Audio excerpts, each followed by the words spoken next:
Welcome to మన chef. నేను మీ మాధవిని. మనమందరమే సాంబార్ పొడి వేసుకొని సాంబార్ చేసుకుంటూ ఉంటాం గదండీ ఎక్కువ శాతం. కానీ మేము సాంబార్ పొడి లేకుండా ఈ విధంగా చేసుకుంటామండి. ఎక్కువగా మా అమ్మ చేస్తుంది ఈ రెసిపీ. చాలా బావుంటుంది ఈ సాంబార్ టేస్ట్. సాంబార్ పొడి ఎప్పుడు వాడదు అమ్మ. ఎప్పుడు ఈ విధంగానే చేస్తూ ఉంటుందనమాట. ఒక్కసారి సాంబార్ పొడి లేకపోయినా ఇలా చేసి చూడండి సాంబారు. రైసు, టిఫిన్స్ రెండిట్లోకి బావుంటాయండి. సింపుల్‌గా చేసుకోవచ్చు. చూపిస్తాను రండి ఎలా చేయాలో. ఈ సాంబార్ జేసుకోవడానికి ఫస్ట్ పప్పు ఉడికించుకోవాలి గదా! పప్పును ఉడికించుకోవడానికి ఇలా కుక్కర్ తీసుకొని దీంట్లో ఒక కప్పు కందిపప్పుని వేసుకొని, ఈ కందిపప్పులో నీళ్లు పోసి ఒక 2 సార్లు నీట్‌గా కడగండి. కందిపప్పుని ఈ విధంగా కడిగిన తర్వాత ఏ కప్పుతో కందిపప్పు తీసుకుంటారో అదే కప్పుతోటి 2 కప్పులు నీళ్లు పోసుకొని కుక్కర్‌కి మూత పెట్టేసి ఫ్లేమ్‌ని మీడియం ఫ్లేమ్‌లో పెట్టి 4 విజిల్స్ రానివ్వండి. పప్పు మెత్తగా ఉడకాలి. ఒకవేళ ఉడకలేదనుకుంటే ఇంకో విజిల్ ఎక్స్‌ట్రా రానివ్వండి. ఈ పప్పు ఉడికేలోపు ఏం జేస్తారంటే, ఇలా ఒక గిన్నె తీసుకొని దీంట్లో నిమ్మకాయ సైజంతా చింతపండుని తీసుకొని, ఇలా చింతపండుని విడదీసి గిన్నెలో వేసుకొని, చింతపండు మునిగేంత వరకు నీళ్లు పోసి పక్కన పెట్టేసుకోండి. మనం మిగతా ప్రాసెస్ అంతా చేసుకునేలోపు చింతపండు నానుతుంది. అలాగే మీకు నచ్చిన వెజిటబుల్స్‌ని ముక్కలుగా కట్ చేసి పెట్టుకోవాలండి. నేనిక్కడ తీసుకున్న వెజిటబుల్స్ వచ్చేసి క్యారెట్, ఒక పావు కేజీ దోసకాయి, 2 మునక్కాయలు, బీన్స్ ఒక 10 తీసుకొని ఇలా ముక్కలుగా కట్ చేసి పెట్టుకున్నాను. పచ్చిమిరపకాయలు ఒక 4 ఈ విధంగా పొడవుగా కట్ చేసి పెట్టుకోవాలి. అలాగే బెండకాయలు ఒక 5 బెండకాయల్ని ఈ విధమైన ముక్కలుగా కట్ చేసి పెట్టుకోవాలనమాట. అలాగే 2 వంకాయలను కూడా తీసుకున్నానండి. వంకాయలు నేను లాస్ట్‌లో వేసేటప్పుడు కట్ చేసి పెట్టుకుంటాను. ఎందుకంటే ముందుగానే కట్ చేస్తే రంగు మారుతాయి. అందుకని కట్ చేయలేదు. వీటిలతో పాటు మీరు సొరకాయి, ముల్లంగి, మామిడికాయి, గుమ్మడికాయ ఇలా మీ ఇష్టం వచ్చిన వెజిటబుల్స్ వేసుకోవచ్చండి. నేనైతే నా దగ్గర ఉన్న వెజిటబుల్స్‌తో చేసి చూపిస్తున్నాను. వీటిలన్నింటిని ఇలా ముక్కలుగా కట్ చేసుకొని ఏదైనా ప్లేట్‌లో పెట్టి పక్కన పెట్టేసుకోండి. అలాగే ఒక ఉల్లిపాయి, 2 టమాటాలను గూడా ఈ విధంగా ముక్కలుగా కట్ చేసి పెట్టుకోండి వీటిలతో పాటు. ఇప్పుడు ఇవన్నీ ప్రిపేర్ చేసుకునే లోపు మనకి పప్పు గూడా బాగా ఉడికిపోయిందండి. 4 విజిల్స్ వచ్చి ప్రెషర్ మొత్తం పోయిన తర్వాత నేను మీకు చూపిస్తున్నాను. మెత్తగా ఉడికిపోయింది చూడండి. ఇలా ఉడికిన పప్పుని పప్పు గుత్తి పెట్టి మెత్తగా ఎనుపుకొని పక్కన పెట్టుకోండి. ఇప్పుడు ప్యాన్‌ని వేడి చేసుకొని దీంట్లో 3 టేబుల్ స్పూన్ల దాకా ఆయిల్ వేసుకోండి. ఈ ఆయిల్ అనేది కాస్త కాగిన తర్వాత దీంట్లో మనం ముందుగా కట్ చేసి పెట్టుకున్న ఈ ఉల్లిపాయ ముక్కలన్నింటిని వేసుకోండి. దీంట్లోనే ముందుగా కట్ చేసి పెట్టుకున్న పచ్చిమిర్చి ముక్కలను కూడా వేసుకొని ఉల్లిపాయ ముక్కలను ఒక 2 నిమిషాలు వేయించుకోండి. ఫ్లేమ్‌ని మీడియం ఫ్లేమ్‌లో పెట్టి వేగనివ్వండి.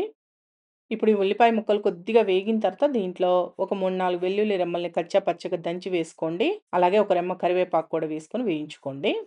ఇప్పుడు వెల్లుల్లి, కరివేపాకు కూడా వేగిన తర్వాత దీంట్లో మనం ముందుగా కట్ చేసి పెట్టుకున్న టమాటా ముక్కలు వేసుకోవాలి. అలాగే మనం ముందుగా కట్ చేసి పెట్టుకున్న ఈ కూరగాయ ముక్కలన్నింటిని ఒకటేసారి వేసుకోండి. దీంట్లోనే ఒక 2 స్పూన్లు సాల్ట్ వేస్తున్నాను. సరిపోకపోతే చూసుకొని మళ్ళీ వేసుకోవచ్చు. అలాగే హాఫ్ టీ స్పూన్ పసుపు గూడా వేసుకొని ఫ్లేమ్‌ని మీడియం ఫ్లేమ్‌లో పెట్టి ఒక 4, 5 నిమిషాలు ఇలా కలుపుతూ వేగనివ్వండి. ఈ ఆయిల్‌లో కూరగాయ ముక్కలు కొద్దిగా వేగితే టేస్ట్ బావుంటుందనమాట. మధ్య మధ్యలో కలుపుతూ వేయించుకోండి. ఈ ముక్కలు కొద్దిగా వేగుతూ ఉంటాయి. ఈలోపు ఏం చేద్దామంటే దీంట్లోకి సాంబార్ పొడికి బదులు మనం అప్పటికప్పుడు ఒక పొడిని చేసి వేసుకుందామండి. టేస్ట్ బావుంటుంది ఇది గూడా. ఇలా పాన్ వేడి చేసుకొని దీంట్లో 1 ½ టేబుల్ స్పూన్ దాకా ధనియాలు వేసుకోండి. హాఫ్ టీ స్పూన్ జీలకర్ర, పావు టీ స్పూన్ మెంతులు, పావు టీ స్పూన్ మిరియాలు వేసుకొని ఫ్లేమ్‌ని లో ఫ్లేమ్‌లోనే ఉంచి ఇవేవి మాడకుండా దోరగా వేయించుకోండి. మాడితే మళ్ళీ లైట్‌గా చేదనిపించినట్లు టేస్ట్ మారుతుంది. మాడకుండా వేయించుకోవాలి. ఇప్పుడు చూడండి ఈ విధంగా వేగాలనమాట. ఇలా వేగిన తర్వాత స్టవ్ ఆఫ్ చేసి వీటిలన్నింటిని మిక్సీ జార్‌లోకి తీసుకొని మెత్తటి పౌడర్ చేసి పెట్టుకోండి. మీరు సాంబార్ పొడే వేసుకోవాల్సిన అవసరం లేదండి. ఈ పొడి చేసుకొని అప్పటికప్పుడు సాంబార్ పెట్టుకున్నా గానీ చాలా రుచిగా ఉంటాయి సాంబారు. ఇలా గ్రైండ్ చేసుకొని పక్కన పెట్టుకోండి. ఈలోపు ఈ కూరగాయ ముక్కలు గూడా కొద్దిగా ఆయిల్‌లో వేగాయి చూడండి. ఈ విధంగా వేగితే సరిపోతుంది. ఇలా వేగిన తర్వాత ఇప్పుడు దీంట్లో 3 టీ స్పూన్లు కారం వేస్తున్నాను. సరిపోకపోతే చూసుకొని మళ్ళీ వేసుకోవచ్చు. 3 టీ స్పూన్లయితే కారం వేశాను. అలాగే మనం ముందుగా గ్రైండ్ చేసి పెట్టుకున్న ఈ ధనియాల పొడి, జీలకర్ర పొడిని గూడా వేసుకొని మొత్తం బాగా కలిసేటట్టు కలుపుకోండి. మీరు ఒకవేళ సాంబార్ పొడి వేసుకోవాలి అంటే సాంబార్‌ని మరిగించేటప్పుడు అప్పుడు వేసుకోవచ్చండి. ఈ పొడి గాని వేసుకునే పనైతే ఇప్పుడు కారం వేసినప్పుడే వేసుకొని కలుపుకోండి. ఇలా మొత్తం ఒకసారి కలిపిన తర్వాత చింతపండు రసం పోసుకోవాలి. ఆల్రెడీ మనం చింతపండుని నానబెట్టి పెట్టుకున్నాం గదా! చింతపండుని బాగా పిసికి ఆ రసాన్ని పోసుకోండి. ఇలా ఒకసారి చింతపండుని బాగా పిసికి ఆ నీళ్లు మొత్తం పోసిన తర్వాత మళ్ళీ ఒకసారి నీళ్లు పోసి మళ్ళీ బాగా పిసికి చింతపండులో ఉన్న రసం మొత్తం పొయ్యేంత వరకు నీళ్లు పోసి కలిపి పోసుకోండి. ఈ పిప్పు ఉంది గదా! ఈ పిప్పిని తీసి పక్కన పెట్టేసుకోండి. ఇలా చింతపండు రసం మొత్తం పోసుకున్న తర్వాత మళ్ళీ నీళ్లు పోసుకోవాలండి. మీకు సాంబార్ అనేది కొద్దిగా పల్చగా ఉండాలి అంటే కాస్త నీళ్లు ఎక్కువ పోసుకోండి. కొద్దిగా చిక్కగా ఉండాలి అనుకుంటే అనుకుంటే నీళ్లు తగ్గించి పోసుకోండి. నేనైతే సుమారుగా ఒక 5 గ్లాసుల దాకా నీళ్లు పోసాను. ఇలా నీళ్లు కూడా పోసి కలిపి ఒకసారి టేస్ట్ చూసుకోండి. ఉప్పు, కారం కరెక్ట్‌గా సరిపోయిందా లేదా అని.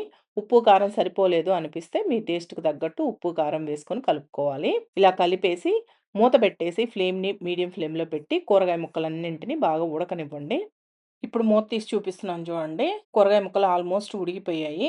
ఒక ముక్కని అంటే మునక్కాయే కొద్దిగా లేట్ అవుతుందండి మనకు ఉడకడానికి. మునక్కాయని ఇలా ప్రెస్ చేస్తే ఉడికింది గదా! లైట్‌గా పలుకుంది. అది గూడా ఉడికిపోతుంది. ఇలా ఉడికిన తర్వాత ఇప్పుడు మనం ముందుగా ఎనిపి పక్కన పెట్టుకున్న పప్పు ఉంది గదా! పప్పు మొత్తాన్ని పోసుకొని ఒకసారి బాగా కలిపి మళ్ళీ ఒక 5, 6 నిమిషాలు ఉడికించుకోండి.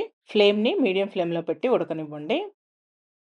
ఇప్పుడు చూడండి మూత తీసి చూపిస్తున్నాను. సాంబార్ రెడీ అయిపోయాయి. ఈ విధంగా ఉడుకుంటాయండి. మీకు కొద్దిగా చిక్కగా కావాలి సాంబార్ అనుకుంటే ఇంకొద్ది సేపు ఉడికించుకుంటే సరిపోతుంది. ఇవి కరెక్ట్‌గా ఉన్నాయండి. మరి అంత పలచగాను లేదు. అలా అని మరీ చిక్కగాను లేదు. మీడియంగా ఉడికించుకున్నాను నేను. ఆరేటప్పటికి ఇంకాస్త చిక్కబడతాయన్నమాట. ఇలా ఉడికిన తర్వాత స్టవ్ ఆఫ్ చేసేసి దీనికి ఇప్పుడు పోపు పెట్టుకుందాం మనం. ఇలా సాంబార్‌కి లాస్ట్‌లో పోపు వేయడం వల్ల మంచి ఫ్లేవర్‌తో టేస్ట్ బావుంటుందనమాట. ఇలా పోపు గరిటెలో ఒక టేబుల్ స్పూన్ నెయ్యి, ఒక టేబుల్ స్పూన్ ఆయిల్ వేసుకోండి. నెయ్యి వేయడం వల్ల ఫ్లేవర్ చాలా బావుంటుందండి. ఇప్పుడు ఈ నెయ్యి పూర్తిగా కరిగి వేడెక్కిన తర్వాత దీంట్లో హాఫ్ టీ స్పూన్ ఆవాలు, హాఫ్ టీ స్పూన్ జీలకర్ర, ఒక టీ స్పూన్ మినపప్పు, శనగపప్పు కలిపి వేసుకున్నాను. దీంట్లోనే ఒక పావు టీ స్పూన్ దాకా ఇంగువ వేసుకుంటున్నాను. సాంబార్‌కి ఇంగువ ఫ్లేవర్ చాలా బావుంటుంది. ఇంగువ ఖచ్చితంగా వేసుకోండి. ఇవన్నీ వేసుకొని ఆవాలు చిట్పట్లాడేంత వరకు వేగిన తర్వాత దీంట్లో ఒక 4, 5 వెల్లుల్లి రెమ్మల్ని కచ్చా పచ్చగా దంచి వేసుకోండి. అలాగే 3 ఎండుమిరపకాయలను కూడా తుంచుకొని వేసుకొని వేయించుకోండి. వెల్లుల్లి అనేది కొద్దిగా వేగింది అనుకున్న తర్వాత లాస్ట్‌గా కరివేపాకు వేసుకొని మొత్తం బాగా వేగిన తర్వాత ఈ పోపు మొత్తాన్ని ఈ సాంబార్‌లో వేసుకొని మొత్తం బాగా కలిసేటట్టు కలుపుకోండి. ఈ పోపు లాస్ట్‌లో ఇలా వేసుకోవడం వల్ల సాంబార్ టేస్ట్ చాలా బావుంటుంది. ఇలా కలిపేసిన తర్వాత లాస్ట్‌గా సన్నగా తరిగిన కొత్తిమీరను చల్లుకొని కలుపుకుంటే సరిపోతుందండి. గుమగుమలాడుతూ సాంబార్ రెడీ. ఈ సాంబార్‌ని మీరు రైస్‌లోకి, టిఫిన్స్‌లోకి రెండిటిలోకి యూజ్ చేసుకోవచ్చండి. మీరు కావాలి అంటే కొద్దిగా బెల్లం ముక్కను గూడా వేసుకోవచ్చు. కొంతమంది బెల్లం వేసుకోవడానికి ఇష్టపడతారు. టిఫిన్స్‌లోకైతే కొద్దిగా బెల్లం వేసుకోండి బావుంటుంది. నేనైతే బెల్లం వేయనండి. ఒక్కసారి సాంబార్‌ని ఇలా చేసి చూడండి. మీకు బాగా నచ్చుతాయి. మరి ఈ వీడియో మీకు నచ్చింది అనుకుంటే మన ఛానెల్‌ని సబ్స్క్రైబ్ చేసుకోండి. లైక్ చేయండి, షేర్ చేయండి, కామెంట్ చేయండి.